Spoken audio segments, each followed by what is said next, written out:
Good morning po mga mamita. Samahan niyo po ako sa aking bagong ipakikita sa inyong recipe. Ang mamita po ay magluluto ng pinitnyahang chicharon ala mamita style. So, ang ating pong ingredients ay siyempre po kung pininyahan, pineapple. Ngayon po, nahiwa na po natin ang ating taba ng baboy. Ito po yung talagang ginagawa namang chicharon. So, kung kumakain kayong chicharon, pareho lang din po ang pinanggagalingan ng mga yan. Ganitong itsura. Pero, sa mga matataas ang kolesterol, kailangan po moderation ang kain natin. So, ang paghiwa po, gagawin nyo pong 1 inches long, 1 inches wide. At syempre po, hindi ko po ito pinuyo, hindi ko po pinunasan ng paper towel. Kaya po may konting tubig. Yung konting tubig po na yun makakatulong po sa pagpapalambot ng ating chicharon. So, ganyan po, halo lang kayo ng halo. Pero hindi po ito yung ganito ang procedure ng paggawa ng chicharon. Mahabang procedure po ito. Ito po yung para lang sa aking pininyahang chicharon. So, ganyan po. Gaya ng sinabi ko, pag gagawa kayo nito, walang asin. Magkakatalo na lang po mamaya sa pagtimpla nyo ng ito po'y nakain ko sa kasalan ng aking pinsang buo. Yun po siguro po mga 10 years old pa lang ako. Nakita ko po kung paano lutuin. Hanggang ngayon po ay naaalala ko at nasundan ko po yung recipe. Siyempre po, may iba na rin po akong technique kasi ang nilagay lang po nila noon, pineapple sa lata. Ako naman po, talaga pong fresh. Ganito. Siyempre po, pag nagkakatay sa probinsya, sa kasalan, andyan po yung mga balat, hindi nila alam po ano gagawin. Kaya po, nakita ko po, yung gumawa po ng ganito ay taga Nueva Ecija.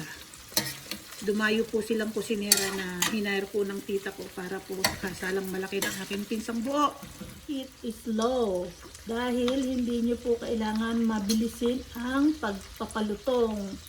Dahil tandaan nyo po, hindi po natin yan pinakuluan, kaya kailangan po dahan-dahan ang simmer para kung sa mantika siya pinakukuluan.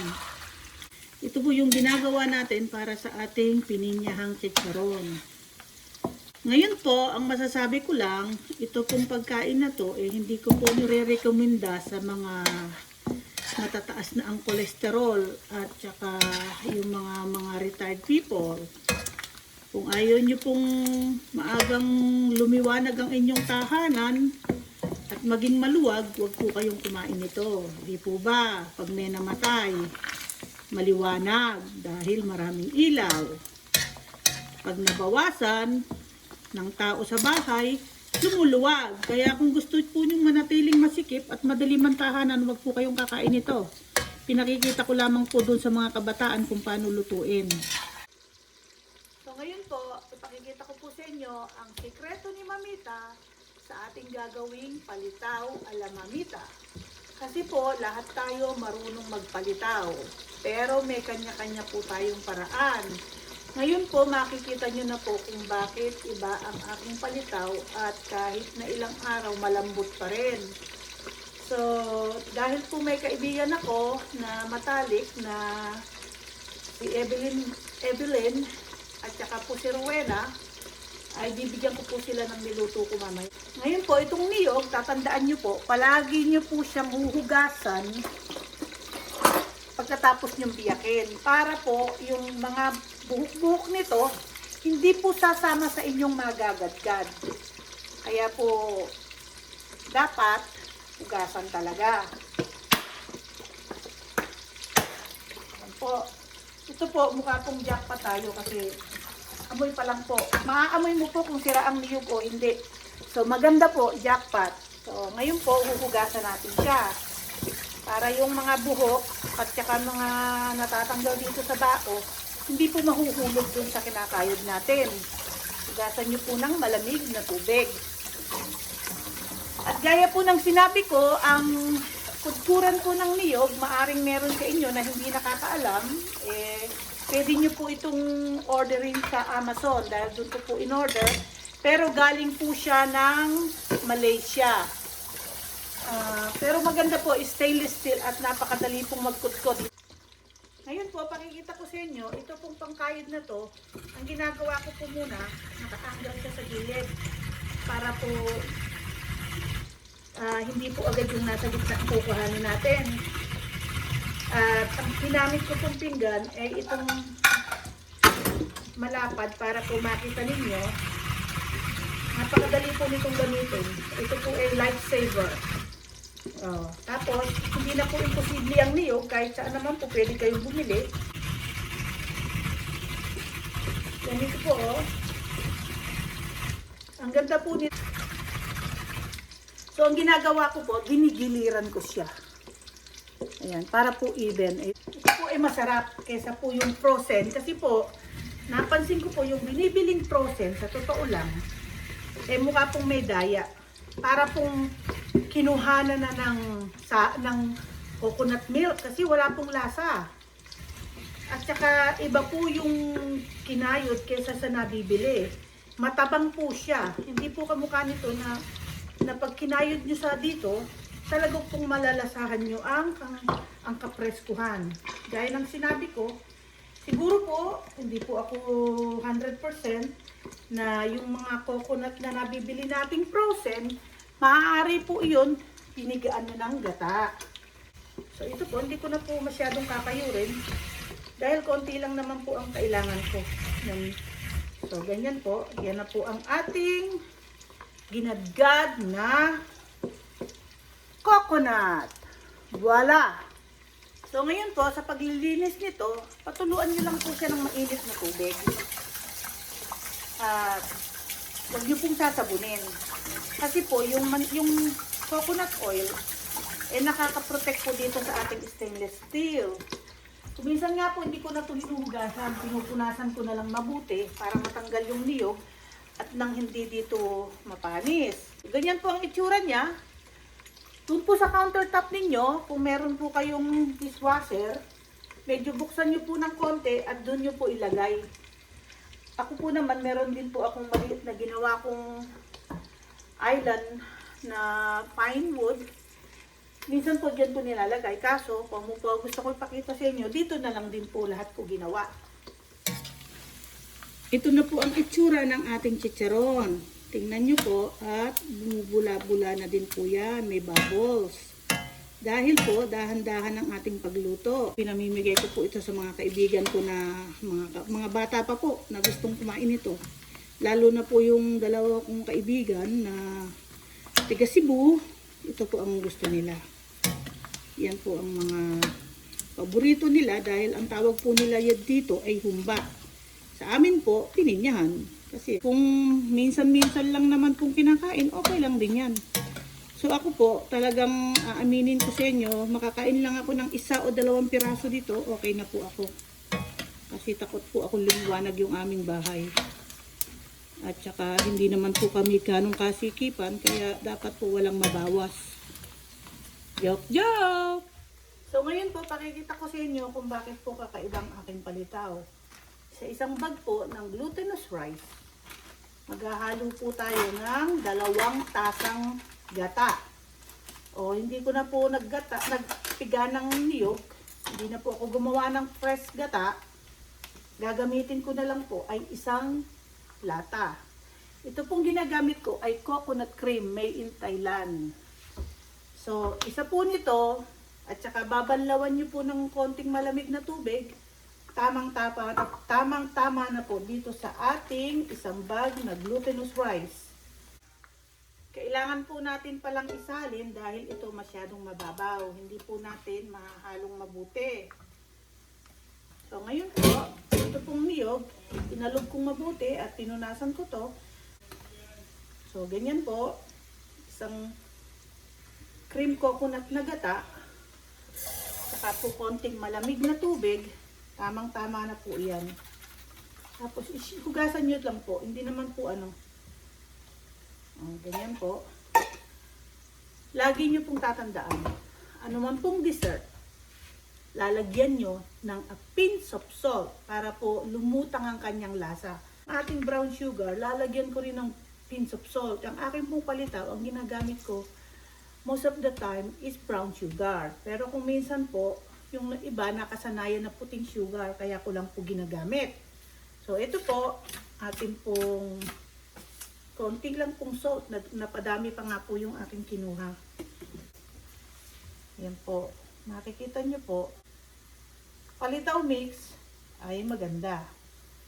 At may lasa na po. Hindi po kamukha ng mga natutunan natin na palagi na lang pong tubig ang inilalagay. So patuloy lang po natin i-mix hanggang sa makuha po natin yung consistency ng ating palitaw na hindi na po didikit sa kamay. Habang tayo po ay naghihintay na i-finalize ko po ang ating chicharon, ay atin pong mamasahin ito muna ng ating kamay. Hindi po pwedeng spatula lang. So, ganyan po ang magpalitaw ang mamita ninyo. Lagi nyo pong tatandaan, i-improvise nyo po. Iisipin nyo po kung paano nyo mapapasarap. Gaya ng sinabi ko, wala po akong natutunan ng mga ito. Iniisip ko lang po kung ano yung pwede kong gawing pangpasarap at hindi po ako nagtitipid sa ingredients. So makita nyo po, ayan yung dough natin maganda na siya. So ngayon po, ay tapos na po ang ating palitaw mix. Atin po namang hihiwain ang ating pineapple. Ngayon po, tatanggalin na po natin itong ating chicharon. Kung napansin nyo po ito, halata pong chicharon na siya. Yan po ang masarap. Tapos, gaya ng sinabi, nakita nyo po, halos wala na pong mantika. Ayan, talaga pong, ito na po lahat yung mantika niya. Tapos, hindi ko po ito ginagamit, yung pinagprituhan, mga mamita. Kasi, dito may makakain na nga tayong fat, saturated fat, cholesterol. So, hindi na po natin kailangang isama ang animal fat na excess na tinanggal natin. Ngayon po, pagpapakita po sa inyo kung paano ako magbalat ng pineapple na hindi na po kailangan yung kamukha sa ginagawa sa atin sa Pilipinas. Lagi nyo pong tatandaan, lalagyan nyo po ng basang paper towel ang ilalim ng inyong sangkalan. Tingnan nyo po, kahit na po ugain yan, hindi po yan kikilos. Pero wala po, umuusad po yan. Yan po yung pwede kayong mahiwa. Hindi lang po pwede, talaga pong mahihiwa kayo. Ngayon po, tandaan nyo po, ito po, hindi na natin mahuhugasan pag nabalatan. Hugasan nyo na po bago nyo po ito balatan. At ang pag-i-store po ng pineapple sa counter, pag bumili kayo at hindi pa hinog, iwanan nyo po ng 3 araw dito sa counter, talaga pong mahihinog. At ang kailangan po, patuwad. Dahil po, pag dito po, nandito po lahat yung sugar niya. Kung mayroon pong patuwad, pumupunta po dito. Subukan nyo po at makikita nyo po ang pagkakaiba. Dahil sa sobrang bigat nito, nagpupunta lahat ng juice dito, dito parang hilaw na maasim. Depende po sa inyo kung paano nyo linisin ang inyong pineapple. Pero ako po, ganito po talaga akong gumawa at magbalat ng pineapple. So ngayon po, hihiwain na po natin siya ng kung gaano kasinlaki yung karne. Dahil po, yun po ang tatambalan natin na bite size. Ngayon po, mainit na po itong ating pinagpirituhan kanina ng chicharon at hindi po natin ilalagay lahat ng pineapple. Para po siyang a little bit more than half. So, umuusok na po ang kawali.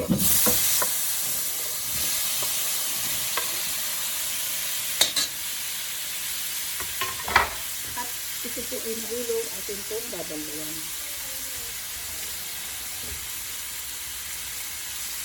Umuusok na po ang kawali. So, ngayon po, nahulog na po natin. Ito po ay magtutubig. Pag wala na po yung tubig, tsaka nyo po ilalagay ang brown sugar. Ngayon po nakita nyo na nababrown siya at nasisealed siya na ganito po, nag-golden brown. Siguraduhin po natin na iyan ay wala nang masyadong tubig bago po natin ilagay ang ating brown sugar. Kung hindi po, magtutubig po uli iyan. So, maya-maya po lalagyan na natin yan ng brown sugar. At ito naman po na ating tubig sa palitaw ay atin na pong pinakukulo at lalagyan ko po siya ng konting coconut oil para po hindi siya magdikit-dikit dahil po pag binalawan natin to parang mawawala na yung lasa. So lagyan po natin ng konting coconut oil. Ito po naman liquid coconut oil, pwede po talaga sa cooking. Tapos po hindi po yan magdidikit, di po ba? Pag nagluto tayo ng pasta, nilalagyan natin ng cooking oil. Ito naman pong palitaw, lagyan po natin ng coconut oil para po hindi magdidikit-dikit. So, pakikita ko po sa inyo ang aking pagpapalitaw. So, kukuha po tayo ng ganito kalaki para pong kaya nyong idakot ang kamay. Para po dire-diretso po ang sukat, ganyan po ang ginagawa ko. Tapos po, papahabain natin yan na igaganyan. Ayan. Sa mukha ng sinabi ko, isang bilog. Bibilugin yung mabuti, tsaka konting pahaba. So, ito po ang mamita palitaw na aking ipagmamalaki sa inyo. At pag natikman nyo, at sinunod nyo yung procedure ko, masasabi nyo po talagang kakaiba.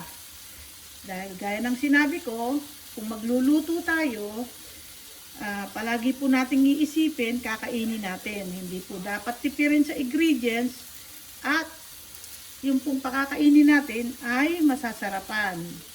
Magpapakain lang din po tayo, sarapan na po natin, di po ba? Para po sulit ang ating hirap. So, konti lang po. At ngayon po, nakita nyo to, na parang nasusunog-sunog na yung pineapple at wala na po siyang juice. Lalagyan po natin siya ng konting sugar. Lalagyan po natin siya ng kalahating tasa na brown sugar. Tandaan niyo po, wala po akong salt sa pork, wala pong salt dito. Ang gagawin po ng mamita, lalagyan po natin siya ng coarsely salt. Kung meron po sana yung salt na nanggaling sa Korea, na parang yung kamukha po ng binibili natin sa palengke sa Pilipinas, mas maganda po. Pero po sa grocery, all natural sea salt, ito po yung binibili kong brand. Lalagyan po natin siya ng kalahating tasa na brown sugar.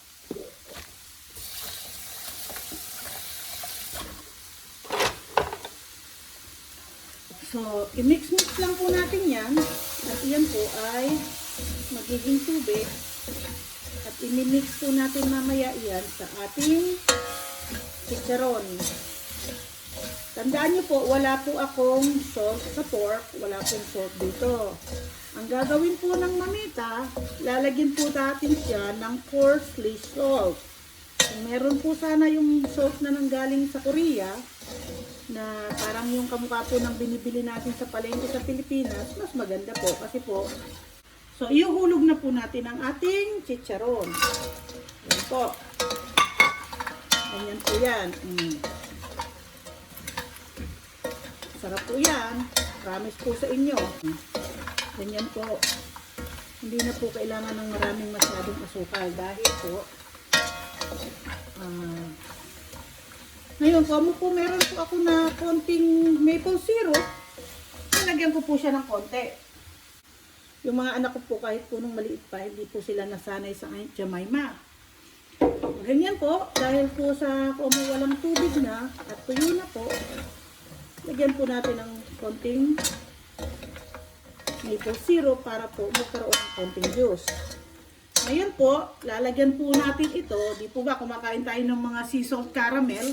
Para din po ito magiging sea salt caramel. So, lalagyan niyo po siya ng mga half tablespoon na sea salt. So, yan na po ang ating chicharong pininyahan ala mamita style. Yung pong mga may edad na merong mga iniinda na, wag na lang po kayong magluto nito. Manood na lamang po kayo nang di tataas ang presyo ninyo. Ito po, nakita nyo po na lumutang na po ang ating palitaw.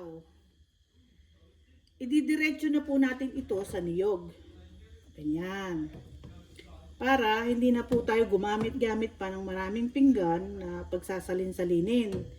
Total po, igugulong natin yang sa niyog, dito na po natin idiretso. So, gagawaan ko po kayo ng dalawang style ng palitaw. Ito na po yung ating pinabrown at nakapaghiwalay na po ako ng hindi masyadong brown. Ayan po. Para po ito yung hindi natin didiktikin, nakapatong po sa palitaw para po maganda ang itsura. Ito naman po, talaga pong nating dapat i-brown, dark brown. Dahil po hanggang dina-dark brown nyo po iyan, nandyan po ang lasa at nakakasarap. Ngayon po, nadikdik na po natin ang ating dark brown na sesame seed. Lagi nyo pong tatandaan, kahit din po dito, lalagyan nyo po ng a pinch of salt. Konting-konti lang po. Ito po ay marami. So, kukuha lang po na ako ng isang pinch of salt. Ilalagay po natin dyan. At saka po, mga 4 na kutsara nitong dark brown sugar. Kasi po, gusto ko pong kumain. Kaya po, dark brown sugar ang ilalagay ng mamita. Ngayon po, pakikita ko po sa inyo kung bakit po sinasabi ko na dalawang klaseng palitaw ang ating gawain. Nung araw po, nakatira po ako sa San Francisco del Monte, Quezon City. Ang akin pong mga kasama sa apartment ay taga Baguio. Ang inilagay po nila ay makapuno. Yun po yata yung famous sa may gawing Baguio pagka Christmas season. So, kung nasa sa inyo po yan, gusto nyo pong gayahin yung makapuno, gusto nyo po yung coconut, parang mas madali po kumisang lutuin ang palitaw at makapuno na lang ang ilagay. Kasi po ang coconut, maggagadgad pa kayo. Lalagyan po natin, ito po hindi ito magandang brand. Ang gusto ko po ay yung masagana. Wala po tayong choice kasi dito sa Asian store dito sa ating town, sa Salem, marami pong dumadayo na taga-ibang state, Massachusetts. At ang Filipino store po sa akin ay 5 to 10 minutes, at least 10 minutes. So, ngayon po, ganyan po ang gagawain, pero hindi na po natin siya lalagyan ng may brown sugar kasi po, matamis na po ito. Dalawa lamang po ang gagawin ko para lang ipakita sa inyo kasi po, hindi ko naman po ito kakainin. Mas gusto ko po at prefer ko yung coconut. So, ngayon po, ito pong ating golden brown, yan po ang ilalagay natin sa ibabaw ng ating palitaw with makapuno. Ganyan po. Sa bilao na may dahon, maganda pong tingnan, di po ba? At very inviting po siya, ang itsura. Pero ako po, mas prepare ko po yung fresh grated coconut. At saka nga po pala, ito pong coconut na ginawa ko, kaya po pagkahango ko sa tubig, inilagay ko na, kasi po kakainin na namin ngayon to. Hindi po namin i-stock. Pero sa inyo po na gusto nyong magtagal, ibabad nyo po sa malamig na tubig. Okay lang din po na ibabad nyo kasi yung gata, nandyan na rin po naman sa galapong. Yung tawag po sa galapong, yung pong ating glutinous rice na finorm nating dough, ang tawag po dyan ay galapong sa Tagalog. Tapos po, pag inilagay nyo kasing mainit, ang tendency nito at nagtagal sa labas, mapapanis ka agad. Pero dito po naman sa amin, kung po malamig ang surrounding, hindi po mapapanis kahit nandito lang po sa counter natin o sa dining table natin. Pero kung nasa Philippines po kayo, hindi nyo po pwedeng gawain yun dahil 2 hours later, panis na po. Dahil po yung niyog, nawala na po yung pagka-fresh at para na po siyang na-half cook. So, ngayon po, ito naman po ang ating gagawin sa ating palitaw. Maglalagay lang po ako ng 3 kasi po, hindi ko po pwede itong ilagay kaagad o 4 dahil magtutubig po ito. Kailangan po, yun na pong kakain, meron po akong maliit na container, ilalagay ko po doon at na po ang bahalang maglagay ng ating sugar at sesame seed. So, ito po ang breakfast at lunch ng mamita. Sasabihin ko po sa inyo kung ngayon po, meron po akong ginger tea at ito po ay ating breakfast lunch na po. Dalawa lang po ang aking kayang kainin nito.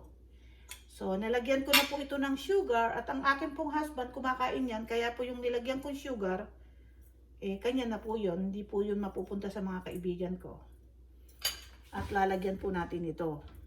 Ayan. At kaya nyo po itong gawain. Kaya po huwag kayong mang-inggit kung susubo ako. At panoorin nyo lang po ang aking channel, hindi po kayo tataba. Maaari po kayong magutom, pero hindi po kayo tataba. Panoorin nyo lamang po, huwag na po kayong magluto.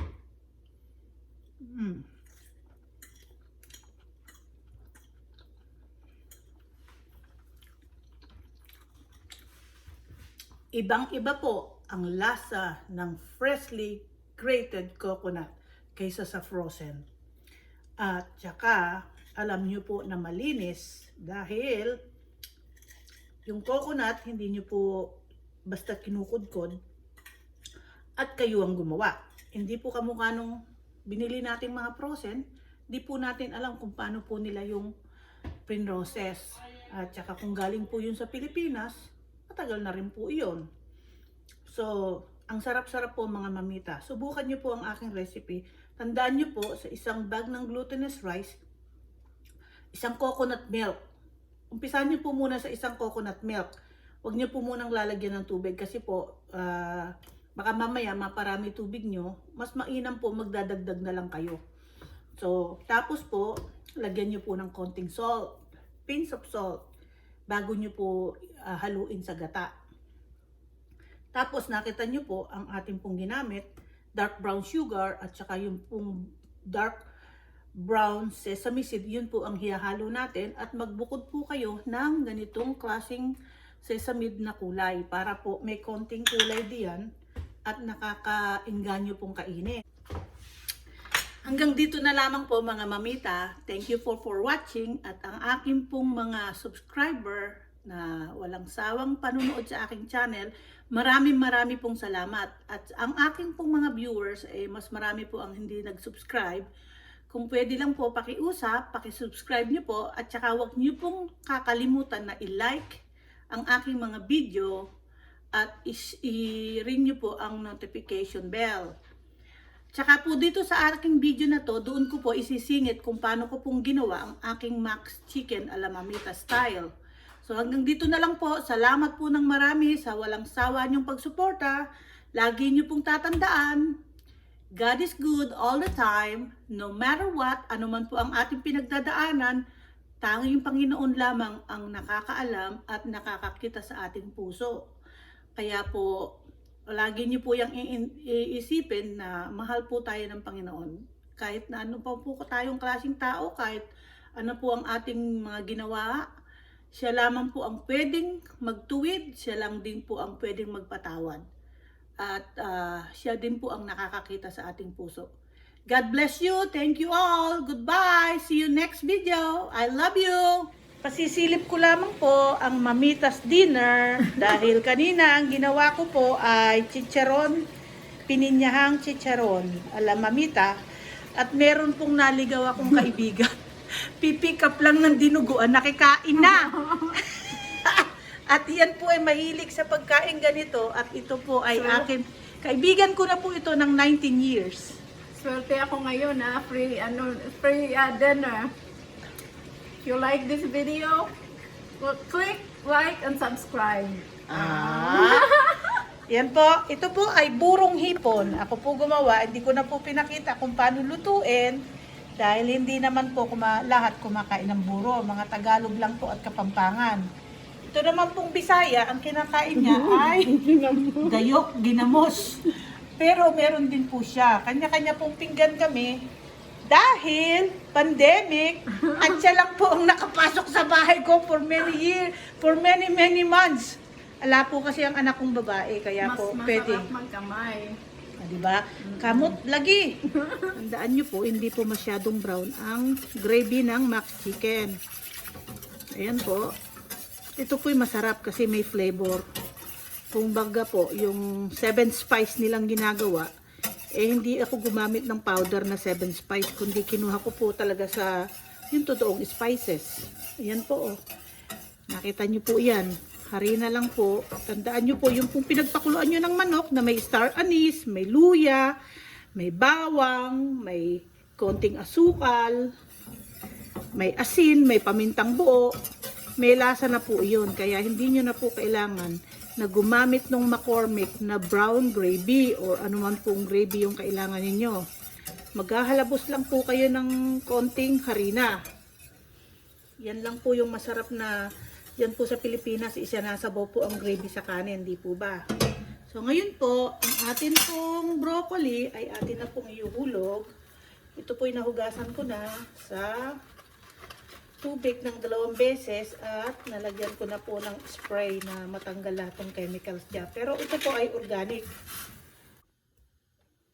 So, luto na po ang ating broccoli na nagpakulo po ako ng tubig na may asin. Bubuhusan na lang po natin siya ng olive oil. Nilagyan ko po siya ng crushed pepper para po may konting spice. Yan po. Sarap po yan.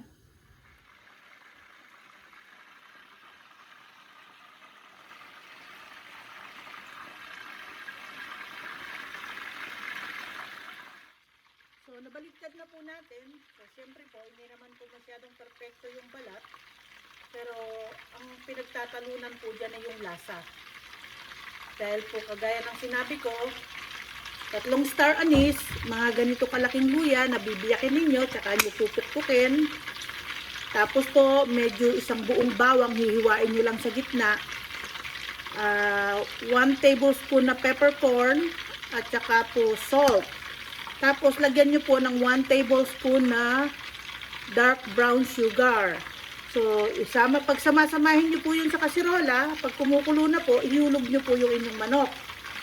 Yung hindi naman po masyadong durog, basta lang po yung luto siya, dahil ipiprito naman po natin yan. At saka, nandyan na po yung lasa niyan. Yung paper towel para po masipsip yung mantika. So, tsaka po, baka hindi ko po nabanggit, ito po ay 3 days kong pinatuyo sa refrigerator. Ay, huwag nyo pong tatakpan, i-air dry nyo lang po, para po hindi pumuputok-putok yung skin. Kaya po, nag-golden brown po siya nang hindi nasunog. So, ngayon po, hanguin na natin. Ito na po ang ating finished product na dinner ng aking papalab. Serving with rice, broccoli, and half of my... There you go, papalab. Enjoy your dinner. What do you say? Thank you. Dinner, at saka po may salad, at ang mamita kakain po ng dinuguan, at saka broccoli. Ito po ang dinner ng mamita. Half cup dinuguan, half cup rice, and 1 full cup of broccoli. Thank you so much for watching, and please like, subscribe, and hit the notification letter. These old pictures are my family, my father and my siblings. God bless you all. Thank you.